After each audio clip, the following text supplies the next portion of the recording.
지난 주일은 우리가 잘 아는 대로 12구 이태원 참사 1주년 추모일이었습니다.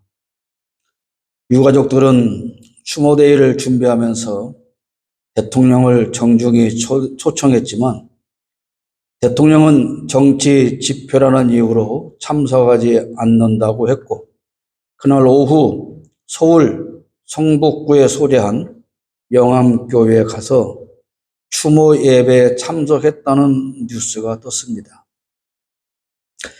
뉴스를 본 사람들은 당연히 영암교회 주관으로 추모 예배를 진행한다는 것으로 알고, 그곳에 대통령과 여당 사람들이 가서 교인들과 함께 예배하며 대통령이 추모사를 했구나, 그렇게 생각했습니다. 그리고 많은 교회 중에서 왜 그 교회에 갔느냐 하는 질문에는 대통령이 초등학교와 중학교 1학년 때까지 다녔던 교회라서 거기로 갔다, 그렇게 해명을 했습니다. 그런데 곧 그 예배는 교회가 자발적으로 진행한 추모 예배가 아니었고 대통령실에서 요구해서 급히 기획한 예배였음이 밝혀졌습니다.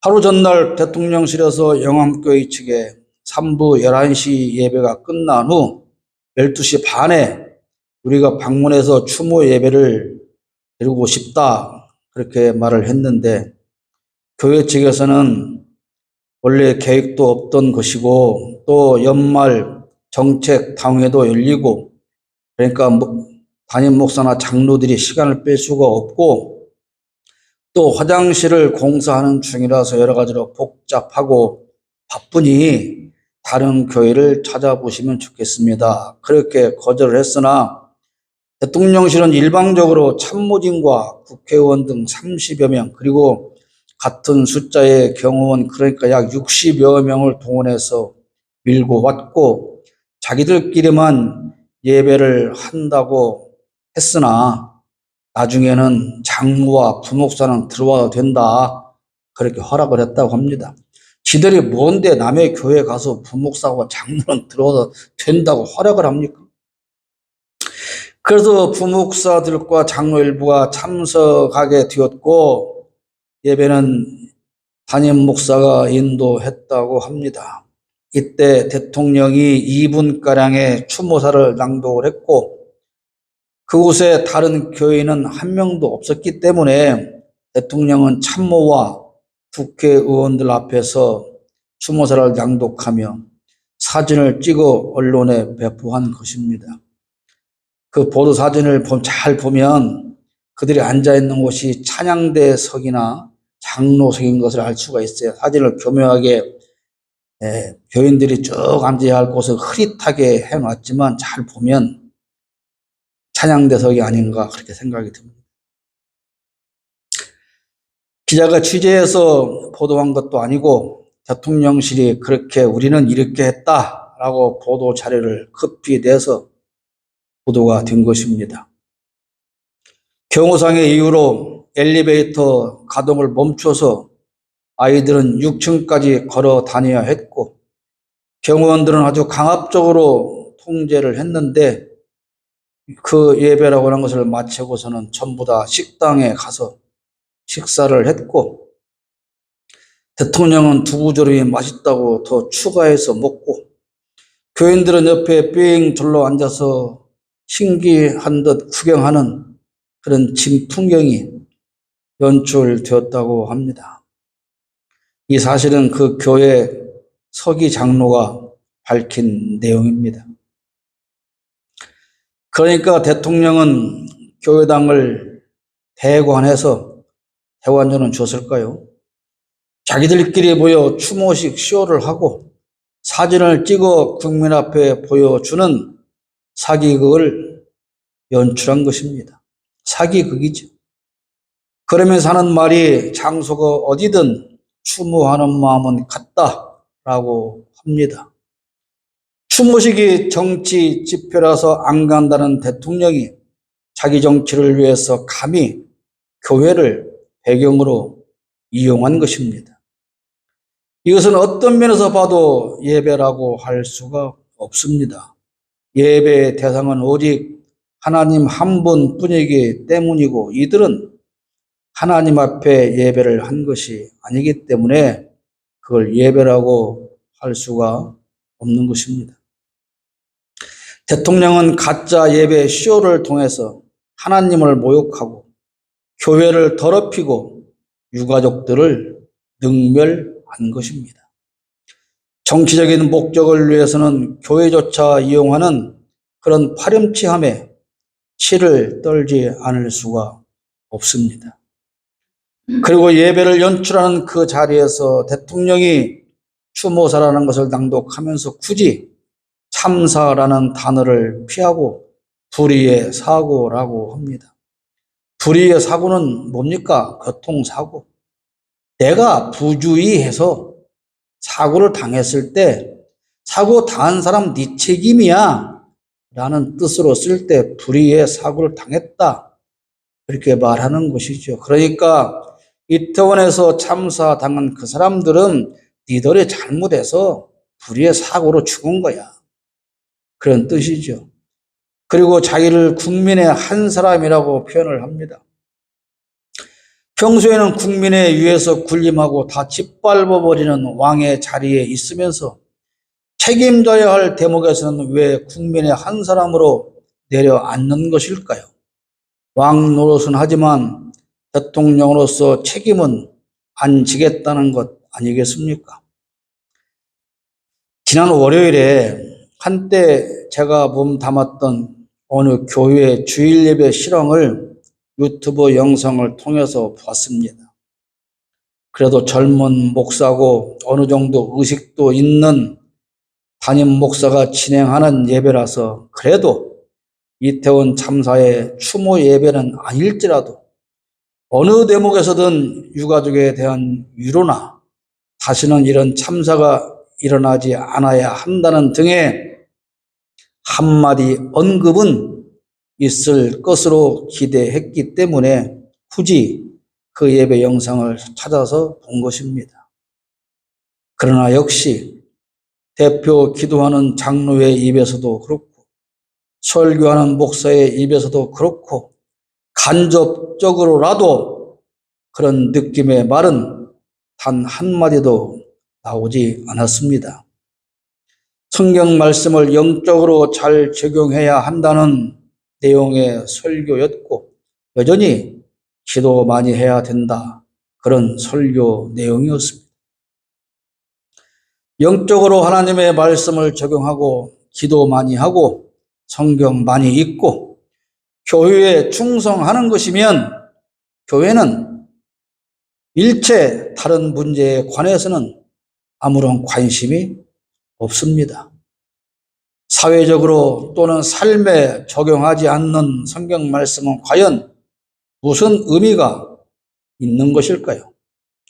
세상에 불의가 판치고 악이 선을 지배하고 멀쩡한 서울시내 한복판에서 죄 없는 국민 158명이 뚫려서 죽고 그런 참사에 대해서 한마디의 사과도 할 줄 모르는 정부가 존재해도 대통령이 노동자를 공격하고 야당을 공격하고 시민사회단체를 공격하고 울부짖는 국민을 탄압하고 약자의 삶을 짓밟고 국가 경제를 파탄내도 그저 눈 감고 귀 막고 오직 영적인 성장만을 강조하고 가르친다면 그 교회라는 것이 과연 왜 존재해야 하는지 저는 도저히 이해가 되지 않습니다. 예수님께서는 예수님이 계시던 그 당시에 대하여 피리를 불어도 춤추지 않고 슬피 울어도 가슴을 치지 않는 세대라고 하셨습니다. 그런데 그것이 그 시대의 사람들이 세례 요한과 예수님에 대하여 다른 반응을 보이는 이유라는 것입니다. 세례 요한이 먹지 않으니 귀신 들렸다고 하고 예수님이 와서 먹으니 죄인들과 어울린다고 비난을 합니다. 그리고 그렇게 비난하는 이유가 바로 반응을 보이지 않는 세대라서 그렇다는 것입니다. 피리를 불어도 춤추지 않고 슬피 울어도 가슴을 치지 않는다는 것은 해야 할 일, 어떤 면에서 보면 사람이라면 당연히 할 일을 하지 않는 것을 말합니다. 물론 휴면에 걸린 사람처럼 길 가다가 피리소리만 들리면 무조건 춤을 추어야 한다, 그런 뜻은 아니지요. 이 말씀은 사람들이 자기와 상관없는 사람들에 대해서는 지극히 무관심하게 살아간다, 그런 말씀인 것입니다. 그렇게 자랑스럽게 여기는 외국 순방을 마치고 귀국한 지 2시간 만에 대통령으로서는 처음으로 독재자 박정희 추도식에는 참석한 그 대통령이 참사로 희생된 159명의 국민을 추모하는 자리는 외면하고 추모 예배 시효를 한 것이 바로 오늘 본문에서 예수님이 말씀하시는 것과 같은 현상이다, 그런 것입니다. 내년 총선에 도움이 될 것 같은 박정희 추도식에는 달려가지만 전혀 자기 편이 아닐 것 같은, 자기와 상관없다고 생각하는 이태원 추모식에는 가지 않습니다. 그들이 아무리 슬피 울어도 가슴을 치지 않습니다. 이태원 참사에 큰 책임을 져야 할 용산구청장은 구속되었다가 보석으로 풀려난 후 한 번도 유가족을 만나지 않았는데 왜 한 번도 유가족을 만나지 않냐, 그런 질문에 자기가 나타나면 유족이 불편해할 것이기 때문이라고 이유를 댔습니다. 그렇게도 유가족들을 배려한다는 것입니까? 그런데 추모식 하루 전날 그 용산구청장이 만난 사람들이 있습니다. 그 동네 산악회 회원들이 산행을 떠나기 전 그들을 찾아서 회원들과 일일이 악수하며 등산 잘 다녀오시라고 그렇게 활짝 웃으며 환송을 했습니다. 그 단체는 이태원 참사 유가족을 반대하고 조롱하는 현수막을 내걸고 비판하는 그런 단체였습니다.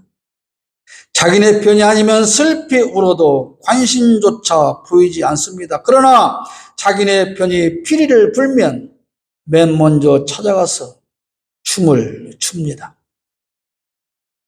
오늘 본문은 감옥에 갇힌 세례 요한이 제자들을 보내서 예수께 묻습니다. 당신이 오실 그 메시아입니까? 그 질문을 듣고 예수님은 너희가 가서 보고 들은 것을 그대로 전하라, 그렇게 말씀하십니다. 5절에 맹인이 보며 못 걷는 사람이 걸으며 나병 환자가 깨끗함을 받으며 못 듣는 자가 들으며 죽은 자가 살아나며 가난한 자의 복음이 전파된다, 그렇게 전하라고 하십니다. 그리고 제자들이 떠난 다음에 예수님은 자기 제자들에게 세례 요한에 관해서 설명하십니다. 요한은 광야에서 외치는 자였습니다. 예수님은 요한을 가리켜 선지자보다 더 나은 자라고 그렇게 9절에 말씀하십니다. 옳다. 내가 너희에게 이르노니 선지자보다 더 나은 자니라. 당시의 유대인들은 광야에서 외치는 세례 요한에게도 관심이 없었고 그가 전하는 메시지에도 관심이 없었습니다. 아무도 세례 요한이 전하는 메시지에는 귀 기울이지 않고 그가 먹지 않고 활동하는 것을 보며 미친 사람이라고 비난했다는 것이 예수님의 말씀입니다. 마찬가지로 예수님 오셔서 하시는 말씀과 소외된 자들에게 함께 하시는 것에 대해서도 유대인들은 아무런 관심이 없고 오히려 세리나 죄인들과 함께하는 것을 비판만 한다는 것입니다. 요한은 회개를 촉구했고 예수님은 사랑을 가르치고 실천했지만 당시 유대인들은 마치 피리를 불어도 슬피 울어도 관심을 보이지 않는 것처럼 그렇게 무관심하게 살았다는 것입니다. 대통령이 올해 들어서 딱 한 번 2월 달만 제외하고 매달 외국을 다녀왔습니다. 그렇게 해서 만난 외국 정상이 93명이라고 합니다. 93개 국가의 정상을 만났다고 박정희 추도식에 가서 추도사를 하면서 은근히 그것을 지적으로 자랑을 합니다. 그러면 그렇게 93개 나라의 정상을 만나서 과연 윤석열이 얻어온 대한민국의 국가적인 이득은 무엇일까요? 국민은 제발 어려운 나라 살림을 그만 축내고 그렇게 많은 돈을 쓰며 쓸데없이 외국은 좀 그만 나가고 부디 내 나라 국가 경제를 회복하고 민생을 좀 챙겨라, 그렇게 통사정을 하지만 대통령이라는 자의 귓구녕에는 아무 쓸모도 관계도 없는 그저 공산 전체주의에 물든 반국가 세력의 슬피 우는 소리로 들릴 뿐입니다. 전혀 귀 기울일 필요가 없다는 것이죠. 오늘 본문의 비유에 나오는 장소가 어디입니까? 장터입니다. 16절에 이 세대를 무엇으로 비유할까? 비유하건대 아이들이 장터에 앉아 제 동물을 불러, 그렇게 기록하고 있습니다. 장터는 여전히 사람들이 많이 붐비는 그런 곳 아닙니까? 그 사람들로 붐비는 장터 골목에서 아이들이 편을 나누어서 결혼식과 장례식을 흉내내는 소꿉놀이를 하는 모습입니다. 한편이 야, 우리가 결혼식에 하객이 돼서 피리를 불 테니까 니들은 우리가 피리를 불면 춤을 춰야 된다, 그렇게 약속을 하고, 이제 한편에서 아무리 피리를 부는 흉내를 내도 춤추는 역할을 해야 할 그 아이들이 춤추는 흉내를 내지 않고 아무 관심도 보이지 않는다, 그런 말입니다. 그리고 이번에는 다시 야, 그러면 이제 우리는 상갓집 상주가 될 테니까 너희들은 조문객 역할을 해라. 그래서 우리가 슬프게 곡수를 내면서 우는 흉내를 내면 너네들도 같이 따라 우는 그런 역할을 하자, 이렇게 약속을 했는데 한편이 곡소리를 흉내내도 따라서 울어야 할 그 친구들이 아무런 반응도 보이지 않는다, 그 말입니다. 아이들이 모여 놀면서 서로 편을 나누어 역할극을 하기로 약속을 했는데 한편이 그 약속을 지키지 않으면 안 되는 것 아니냐? 그것이 오늘 예수님께서 우리에게 들려주고 싶은 말씀인 것입니다. 약속했으면 당연히 피리 부는 흉내에 맞춰 춤추는 흉내를 내야 하고 슬피 우는 흉내를 내면 같이 따라 우는 흉내를 내야 하는데 왜 그걸 지키지 않느냐? 왜 그러느냐? 왜 그렇게 무관심한 것이냐? 이것이 오늘의 우리 대한민국의 정치권과 대통령과 정부의 모습이고 한국 교회의 모습이고 한국 기독교인들의 모습입니다. 17절 보십시오. 우리가 너희를 향하여 피리를 불어도 너희가 춤추지 않고 우리가 슬피 울어도 너희가 가슴을 치지 아니하였다. 지난 여름에 서울의 서희 초등학교에서 초임 어린 여교사가 극단적인 선택을 한 뒤로 우리는 교사라는 직업이 얼마나 힘들고 억울하게 핍박당하고 교권이 얼마나 무너져 있는 것인지 비로소 알게 되었습니다. 그 뒤로도 여러 교사들의 극단적 선택으로 인한 사망은 계속되었고 전국의 교사들이 수만 명씩이 모여서 11번째의 국회의사당 앞 집회를 이어갔습니다. 억울하게 고소당하고 강압적인 수사로 정신이 피폐해지고 재판에서 겨우 무죄 판결을 받아내지만 이미 얻은 정신적인 충격은 해결할 길이 없습니다. 어느 초등학교 저학년 엄마가 그랬답니다. 자기 아이가 학교를 마치고 돌아온 것을 보니 대변 보고 뒤처리를 잘못해서 속옷에 변이 묻어 있더라는 거예요. 그걸 보면서 내 새끼가 하루 종일 얼마나 이렇게 불편하게 다녔을까를 생각하니 눈물이 난다면서 담임 선생한테 항의를 했답니다.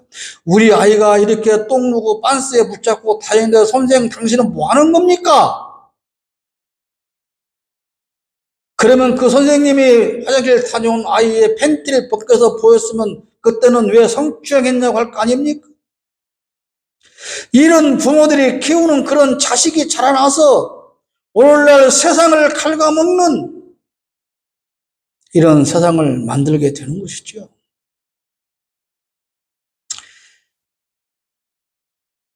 억울한 일로 고소당하고 재판받고 그렇게 해서 무죄 판결을 받아내면 뭐합니까? 이미 그 인생은 상처투성이에요. 병만 남게 되는 것이죠. 제발 이런 일이 없게 좀 해달라고, 제발 교사는 가르치는 일만 하게 해달라고 그렇게 소리치며 울어도 함께 울어주며 슬퍼하고 교사들이 바라는 대로 법을 만들어야 할 사람들은 귀를 틀어 막고 있지 않습니까? 아무리 슬프게 울어도 가슴 치며 공감하는 정치인도 교회도 책임자도 존재하지 않습니다. 세월호 유가족이 그렇게 슬프게 운 지 10년이 다 되도록 진상은 규명되었습니까? 며칠 전에 세월호 책임자로 기소되어 재판받았던 전원이 다 무죄 확정되었습니다. 사랑하는 가족을 잃고 1년을 아스팔트 바닥에서 울며 외치고 뒹굴고 있지만 아무도 응답하지 않고 시체팔이 하지 말라며 외치며 유가족을 조롱하고 2차 가해야 하는 짐승만도 못한 것들, 극우 유튜버들의 만행은 계속되고 있지만 국가라고 하는 곳에서 아무도 이들을 말리는 것조차 하지 않고 있지 않습니까? 대통령과 정치인만 그런 것이 아닙니다. 기독교는 어떻게 하고 있습니까? 예수님 당시에도 피리 불고 슬피로도 무관심했던 자칭 하나님의 백성들이 그러면 지금은 같이 울고 있습니까? 지금 대한민국 교회는 피리 소리와 슬피 우는 소리에 반응하며 공감하고 있느냐, 그런 말입니다. 교회가 탄압받는 노동자들의 호소에 귀를 기울이기나 합니까? 노동자들이 억울함을 호소하며 길거리에 모여서 외칠 때, 집회할 때 목사들과 기독교인들이 그들을 뭐라고 합니까? 빨갱이들이 또 나와서 데모하고 지랄하고 있구나, 그러지 않습니까? 울부짖는 교사들의 목소리에는 귀를 기울입니까? 교사들이 제발 우리의 외침에 귀를 기울여달라고 하소연했더니 신문에서 뭐라고 씁니까? 야, 역시 교사들은 참 질서정연하게 바르게 집회를 하는구나. 교사들이 모여서 우리가 얼마나 바르게 질서정연하게 집회하는가, 그것 좀 알아주세요. 그러려고 모여서 집회하는 게 아니잖아요.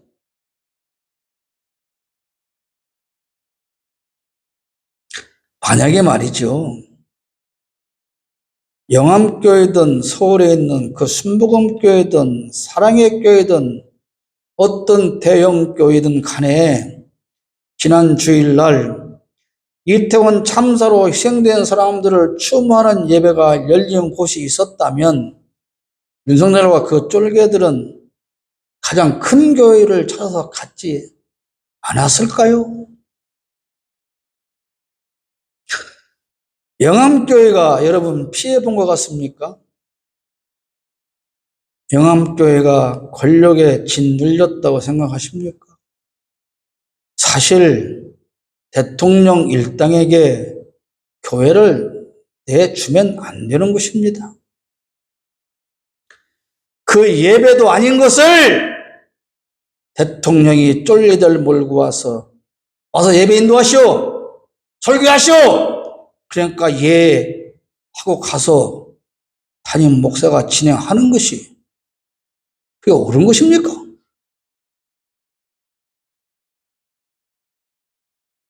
과거에 박정희 독재 정권도, 전두환 독재 정권도 이렇게 교회를 함부로 여긴 적은 없었습니다. 내가 대통령인데, 야, 내가 니네 교회 가서 예배 좀 인도하라는데 네가 안 하면 돼? 너 반국가 세력이야? 아닌데요. 저는 반국가 세력이 아닌데, 예, 알겠습니다. 제가 예배 인도해 드릴게요. 이게 옳은 거냐고 말입니다.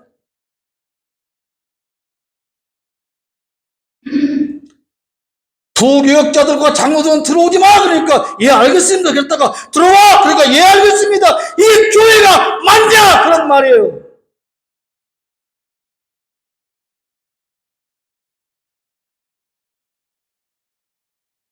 기독교에서 주장하는 것처럼 할로윈 축제가 서양 사탄과 관련된 것이라고 하더라도 유가족의 슬픈 울음에 가슴 치며 공감해야 하고, 다행히 살아남았지만 아직도 온갖 트라우마에 시달리며 고통당하는 그 사람들을 위로하는 일에 교회가 당연히 마땅히 동참해야 되는 것 아닙니까?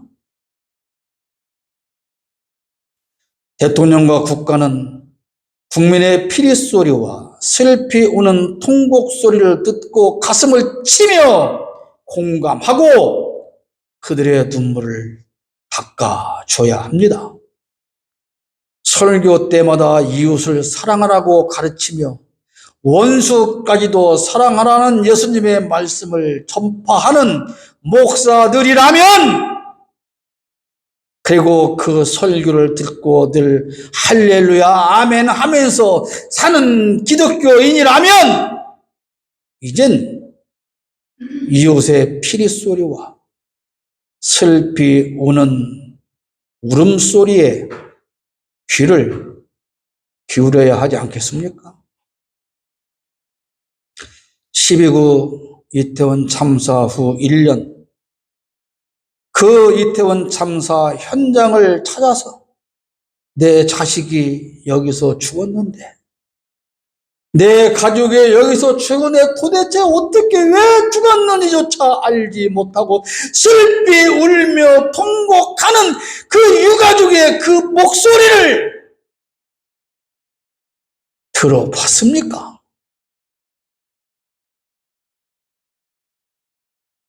그 슬피 우는 소리를 들었다면 한국 교회와 기독교인과 목사들은 무엇을 느꼈고 어떻게 행동을 했습니까? 교회당 바깥에서는 어떤 일이 일어나도 아무리 슬피 우는 소리가 들려도, 피리 부는 소리가 들려도 교회 바깥 세상에 귀에 닿는 교회라면 존재할 이유는 없는 것입니다. 국민을 외면하는 대통령과 국가도 존재할 이유는 없는 것입니다.